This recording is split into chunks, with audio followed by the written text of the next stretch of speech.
रुड़की से। रुड़की के संदेश विहार इलाके में एक बंद मकान में 3-4 लोग घुस गए।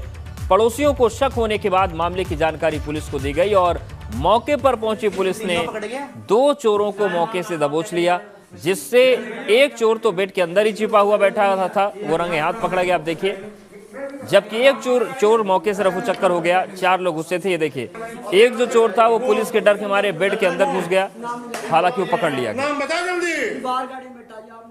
वो तो है, वो किसका? तो देखिए, बेड के अंदर छुपा था और ये बाहर निकाला गया। तीनों पकड़ गया।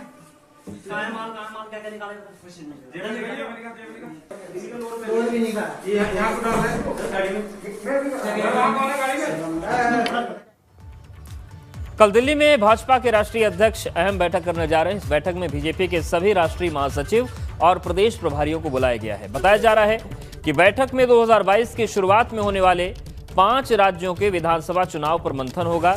इसमें उत्तर प्रदेश, उत्तराखंड, पंजाब, गोवा और मणिपुर शामिल हैं। तो बड़ी महत्वपूर्ण बैठक है। यूपी और उत्तराखंड के लिहाज से भी अहम बैठक है। 2022 की शुरुआत में ही 5 राज्यों में विधानसभा चुनाव होने हैं। ये राज्य हैं उत्तर प्रदेश, उत्तराखंड, पंजाब, गोवा, मणिपुर और इनको लेकर मंथन होगा। बीजेपी के राष्ट्रीय अध्यक्ष जेपी नड्डा ने कल बीजेपी के तमाम सारे राष्ट्रीय महासचिव और प्रदेश प्रभारियों की बैठक बुलाई है। 5 और 6 जून को होने वाली ये बैठक काफ़ी महत्वपूर्ण मानी जा रही है। महत्वपूर्ण इसलिए क्योंकि भारतीय जनता पार्टी के राष्ट्रीय अध्यक्ष जेपी नड्डा इस बैठक में सेवा ही संगठन कार्यक्रम की समीक्षा करेंगे। जो कोरोना काल के दौरान भारतीय जनता पार्टी ने तमाम लोगों की सेवा की है, किस तरीके से वो काम हुआ है, कैसे लोगों तक मदद पहुंची है और किस तरीके से आगे कार्यक्रम को जारी रखना है, इसकी समीक्षा की जाएगी। इसके साथ साथ ये बैठक इसलिए भी महत्वपूर्ण मानी जा रही है कि 2022 की शुरुआत में उत्तर प्रदेश, उत्तराखंड समेत 5 राज्यों में विधानसभा चुनाव होने। अब कल और परसों जो समीक्षा बैठक होगी वो काफ़ी महत्वपूर्ण होगी और विधानसभा चुनाव के भी मद्देनजर काफ़ी महत्वपूर्ण ये बैठक मानी जा रही है। सूत्र बता रहे हैं कि इसमें 5 राज्यों में होने वाले विधानसभा चुनाव को लेकर भी बातचीत होगी। कैमरा राजकुमार के साथ अविनाश तिवारी, एबीपी गंगा। सीएम तीरथ रावत ने रुद्रपुर का दौरा किया। उस दौरान मुख्यमंत्री ने ईएसआईसी अस्पताल का निरीक्षण किया। निरीक्षण के दौरान सीएम ने कोरोना संक्रमित मरीजों से भी मुलाकात की। तो वहीं मुख्यमंत्री ने कोविड मरीजों को इलाज में दी जा रही सुविधाओं के बारे में भी जानकारी दी।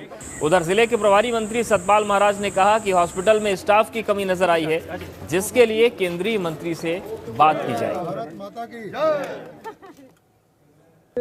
रुद्रपुर के अंदर उधम सिंह जिले का डिस्ट्रिक्ट हॉस्पिटल और मेडिकल कॉलेज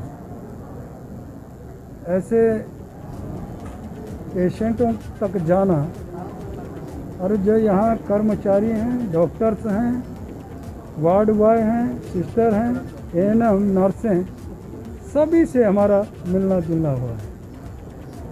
पेशेंट की भी हमने समस्या सुनी है और इन लोगों की भी बातें सुनी हैं। अभी हमने जो देखा है उसके अंदर कुछ स्टाफ की कमी है। उसके लिए हम केंद्रीय मंत्री गंगवार जी से बात करेंगे और यहाँ पर भी जो मुख्यमंत्री जी आए हैं तो यहाँ पर पूरा निरीक्षण उन्होंने किया है। कुछ समस्याएं लोगों की हैं, वो अब स्टाफ की समस्याएं हैं, उसको भी उन्होंने स्वीकार किया है और उसको निश्चित रूप में उस पर कार्रवाई की जाएगी। ओवरऑल जो है यहाँ पर दर कम हुआ है और कोरोना को हमने कंटेन किया है। और बड़ी खबर हरिद्वार से है। सीएम तीरथ रावत ने कई विभागों के साथ समीक्षा बैठक की। विकास योजनाओं की मुख्यमंत्री समीक्षा कर रहे हैं। उधर सीएम तीरथ सिंह रावत ने हरिद्वार का भी दौरा किया। मुख्यमंत्री ने मेला अस्पताल का निरीक्षण किया और इसके बाद सीएम विकास योजनाओं का शिलान्यास और लोकार्पण करने पहुंचे। इसके बाद मुख्यमंत्री ने अधिकारियों के साथ सीसीआर में बैठक की और अभी मुख्यमंत्री हरिद्वार में इस वक्त मौजूद हैं। तो कोविड अस्पताल का उन्होंने निरीक्षण किया है और अधिकारियों के साथ सीसीआर में बैठक हुई है। कई विभागों की समीक्षा मुख्यमंत्री ने की और कई विकास कार्यों का लोकार्पण और शिलान्यास भी उन्होंने किया है।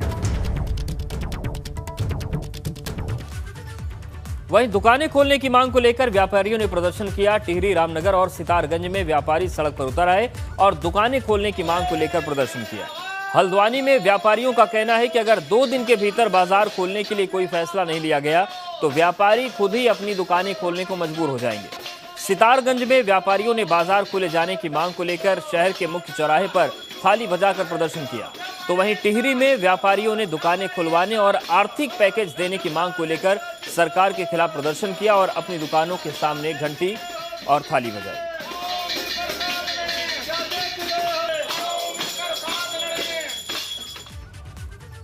उत्तराखंड में कोरोना के मामले कम होने के साथ राज्य सरकार बाजारों को खोलने पर विचार कर रही है, लेकिन ये तभी संभव है जब कोरोना के मामले कम होंगे। शासकीय प्रवक्ता सुबोध उनियाल का कहना है कि प्रदेश में कोरोना का ग्राफ लगातार कम हो रहा है। अगर आने वाले दिनों में स्थिति और सामान्य होती है तो बाजारों में कुछ ढील देने की कोशिश की जाएगी। उस लक्ष्य को देखते हुए मैंने आपसे कहा कि अगर आशा अनुरूप परिणाम आए, जैसे 10,000 से हम लोग 1,000 में आए हैं, अगर इसी अनुरूप अगर परिणाम आए तो ये परिणाम तभी आएंगे जब जनता की जागरूकता हो। अगर ये आंकड़े बढ़ते हैं इसका मतलब कहीं ना कहीं जागरूकता का अभाव है। ऐसी स्थिति में आंकड़े नीचे आएंगे तो निस्संदेह सरकार जो है कुछ ना कुछ ढिलाई अवश्य कर देगी, ताकि सभी वर्गों का ध्यान रखते हुए ढिलाइयाँ देने का काम करेंगे ताकि उन लोगों की भी आर्थिकी चल सके। उत्तराखंड में एयर एम्बुलेंस के प्रस्ताव को केंद्र सरकार ने नामंजूर कर दिया है। आपदा और आपातकाल में लोगों को एयर एम्बुलेंस से तुरंत अस्पताल पहुंचाने को लेकर सरकार के प्रयासों को झटका लगा है। केंद्र ने कहा कि एनएचएम के तहत एयर एम्बुलेंस की अनुमति नहीं है। राष्ट्रीय स्वास्थ्य मिशन के तहत राज्य सरकार ने उत्तराखंड के लिए केंद्र से एयर एम्बुलेंस की मांग की थी। उधर कांग्रेस ने इसे लेकर राज्य सरकार पर निशाना साधा है। कारण तो भारत सरकार ही बता पाएगी, लेकिन प्रश्न ये मैंने आपसे कहा ना, हिमालयन 11 राज्य हिमालयन स्टेट्स हैं, हो सकता है सभी राज्यों की डिमांड रही हो। तो ऐसी स्थिति में अभी किन कारणों से मना किया है मुख्यमंत्री जी, फिर वार्ता करने हैं भारत सरकार से, उसके बाद ही मालूम हो पाएगा। और मैंने आपसे कहा कि मुख्यमंत्री जी की पुनः वार्ता करने के बाद निश्चित रूप से सकारात्मक इस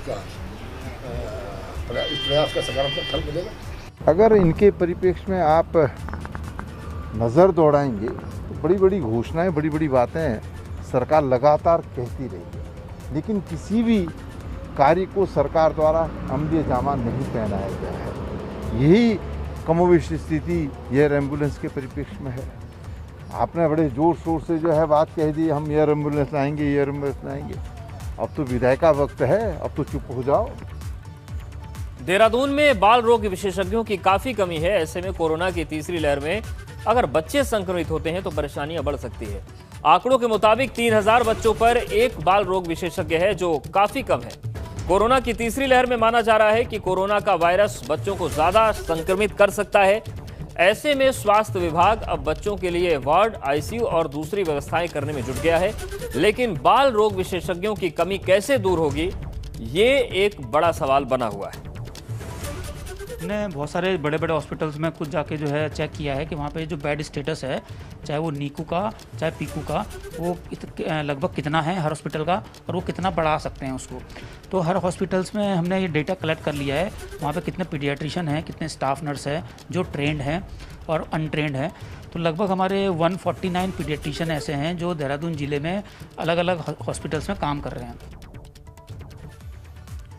उत्तराखंड पुलिस की बड़ी कामयाबी सामने आई है। बेहतर कानून व्यवस्था को लेकर मित्र पुलिस अव्वल 86 अंकों के साथ पहले स्थान पर पायदान पर पुलिस पहुंची है। दूसरे नंबर पर गुजरात और तीसरे नंबर पर मिजोरम पुलिस आई है। नीति आयोग की रिपोर्ट में ये रैंकिंग दी गई है। तो ये इस वक्त की एक अहम और बड़ी खबर है।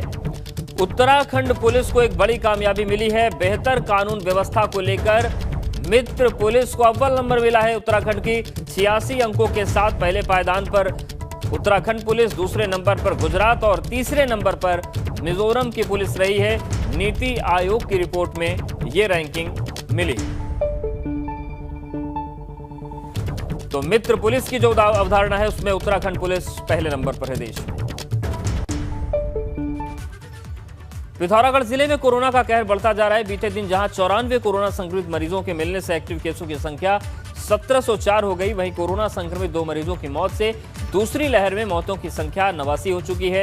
एनएचएम के कर्मचारियों के होम आइसोलेशन में जाने से सैंपलिंग में भी समस्या आ रही है। पेयजल विभाग में क्योंकि इस समय जो सरकार की हमारी सरकार की योजना है, एक भारत सरकार ने हमको बहुत बढ़िया राहत दिलाई उत्तराखंड सरकार को, क्योंकि जो भारत सरकार के जल जीवन मिशन के अंतर्गत जो योजना बनी है उसके अंतर्गत गाइडलाइन है उस गाइडलाइन में है कि 25,000 रुपया एक परिवार पर खर्च होगा, उसी हिसाब से DPR बनेगी। कोरोना महामारी के दौरान कुछ समाजसेवी संस्थाएं आगे आकर लोगों की मदद कर रही हैं। उत्तराखंड में भी इन दिनों ऐसी ही संस्थाएं आगे आई हैं।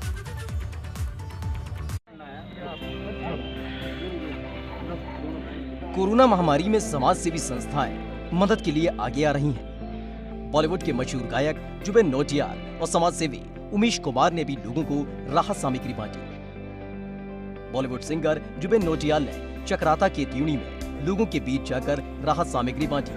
उनके साथ समाजसेवी उमेश शर्मा भी मौजूद रहे। हमारा तय हुआ कि जुबिन और हमारा कि हम लोग वहाँ पहुँचते हैं, कुछ सामान जो है वो यूटिलिटी के माध्यम से, गाड़ियों के माध्यम से पहुँचे, और कुछ इम्पोर्टेंट सामान जैसे कि ऑक्सीमीटर, इंफ्रारेड थर्मल जो कि सरफेस और बॉडी टेम्परेचर के लिए है, पैरासीटामोल, सिट्रीजन, मास्क, ये सब चीज़ें लेकर हम और आपका बेटा जो है जुबिन नौटियाल, हम सब लोग आज हेलीकॉप्टर के माध्यम से यहाँ पहुँचे हैं। इस मदद को बॉलीवुड अभिनेता विवेक ओबेरॉय, क्रिकेटर मोहम्मद शमी ने भी सराहनीय कदम बताया है।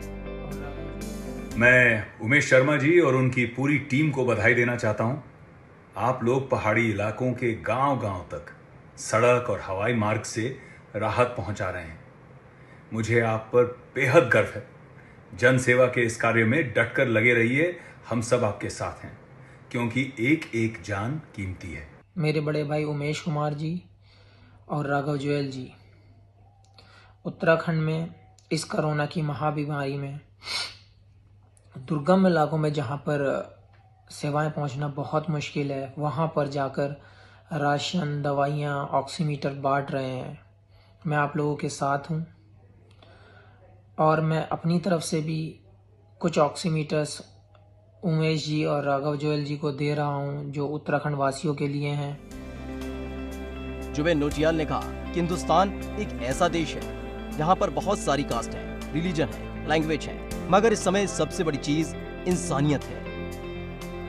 उधर अभिनेता राघव जुआल और पहाड़ परिवर्तन समिति ने चमोली, अल्मोड़ा, पिथौरागढ़ में लोगों को राहत सामग्री बांटी। इस दौरान जरूरतमंद लोगों को ऑक्सीमीटर समेत कई जरूरी चीजें बांटी गई। काफ़ी सिलेंडर्स पहुंचाने में लगा हूँ यहाँ पर।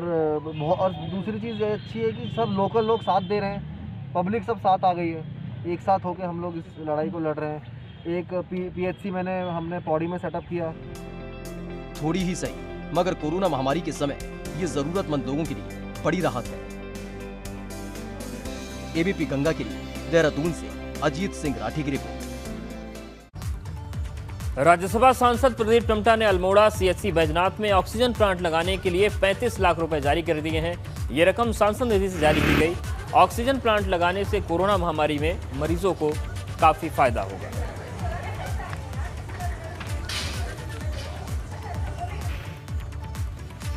और अब बात पौड़ी की करते हैं। वहां के दुरुस्त गांव में बनाए गए क्वारंटीन सेंटर में व्यवस्थाएं ठीक नहीं हैं। देवराज खाल और खेड़गांव ग्राम में क्वारंटीन सेंटर का SDM ने निरीक्षण किया और इस दौरान SDM को भी कई व्यवस्थाएं आधी अधूरी नजर आईं। इस पर नोडल अधिकारियों को फटकार पड़ी। चौबट्टा खाल क्षेत्र के कई गांव में अब तक क्वारंटीन सेंटर तक नहीं बनाए गए हैं। SDM ने सभी व्यवस्थाएं पूरी करने के निर्देश दिए।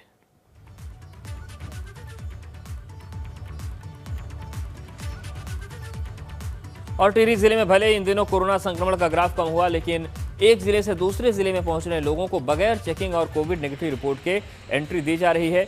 जिले के मेन एंट्री पॉइंट भद्रकाली में ऐसे कितने ही वाहन हैं जिन्हें बगैर पूछताछ और उसमें सवार लोगों की कोविड जांच देखने बगैर ही एंट्री दी जा रही है। वही मामले में डीएम का कहना है कि इस मामले में कार्रवाई की जाएगी।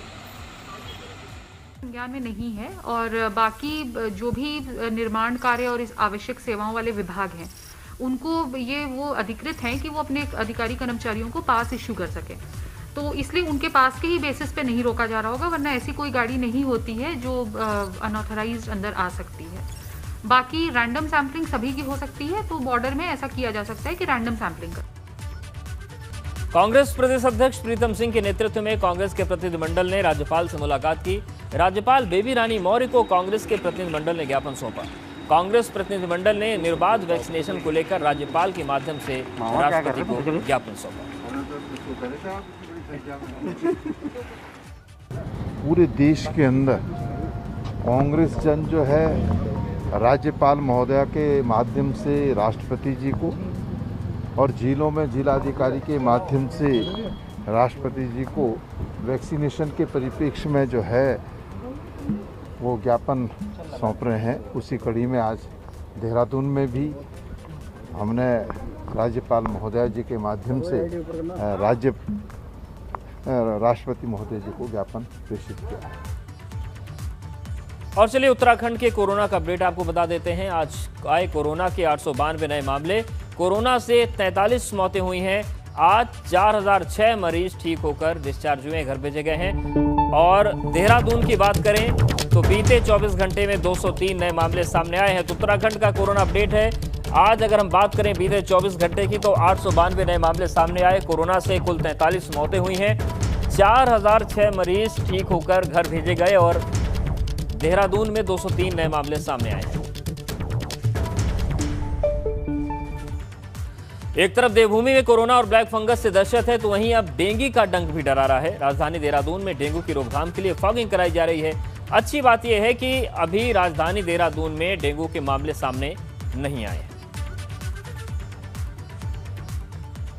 इस समय हम लोग का ध्यान फोकस हो रहा है डेंगू का प्रसार ना हो।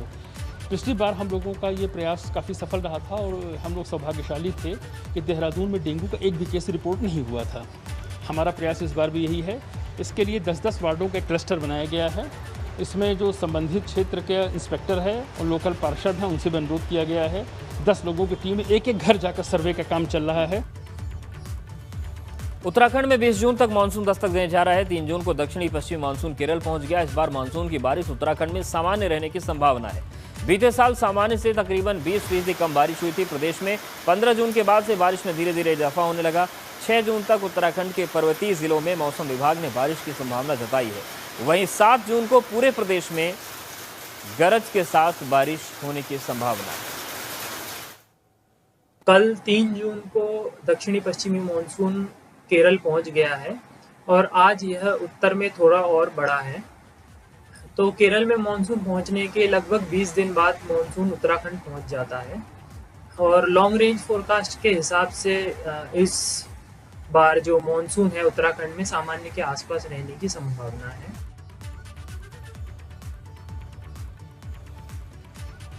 तो आपको बता दें कि 7 जून से पूरे प्रदेश में भारी बारिश की संभावना है। जब केरल में मानसून दस्तक देता है तो लगभग 20 दिन का वक्त लगता है और 20 दिन के लगभग मानसून पहुंच जाता है 20 दिन के बाद उत्तराखंड में। तो ऐसे में अब 7 तारीख के बाद से ज़बरदस्त बारिश की आशंका है।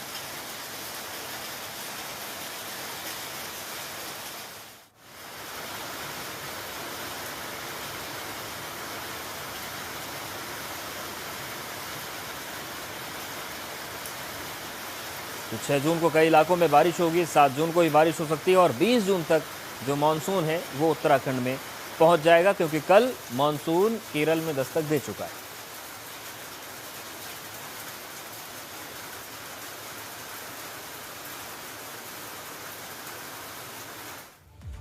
देहरादून में नदियों के किनारे बसे लोगों के लिए सिंचाई विभाग ने नोटिस जारी कर दिया है। देहरादून के रिस्पना, बिंदाल, नाला पानी, दुल्हनी समेत दूसरी कई नदियों के किनारे बसे लोगों को बरसात के दौरान जान माल का खतरा बना रहता है।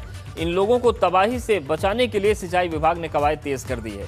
नगर निगम की सूची में देहरादून में तकरीबन 120 बस्तियां हैं जिनमें करीब 5 लाख लोग रहते हैं।